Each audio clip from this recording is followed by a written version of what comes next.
BMP अवामी के मरकज़ी information secretary doctor नाशनास lady के सरबराही में ज़िला कोयटा BMP अवामी के सीनियर दोस्तों और सेंट्रल कमेटी के मेंबर संगत तिलाइम बश्क बलोच, डॉक्टर यासिर नसीर साबिक सूबाई वज़ीर दाखिला और ज़िला सूराब के मौजूदा MPA BMP अवामी के सीनियर रहनुमा नवाबजादा मीर ज़फ़रुल्लाह खान ज़हरी से मुलाकात किए।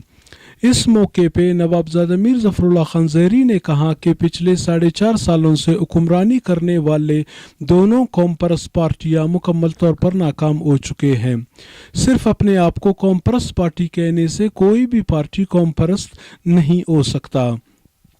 जिस तरह 2008 से लेकर 2012 तक BMP अवामी ने अवाम की खिदमत किए, उसको अभी भी अवाम याद कर रहे हैं और इंशाअल्लाह 2018 के आम इंतखाबात में दोबारा BMP अवामी वोटों से कामयाब होकर अवाम की खिदमत के लिए सरतोड़ कोशिश करेगा, क्योंकि अवाम अपने वोटों से उन लोगों को मुंतखब करके असम्बली भेजेगा जिसके दिल में अवामी खिदमत का जज्बा हो।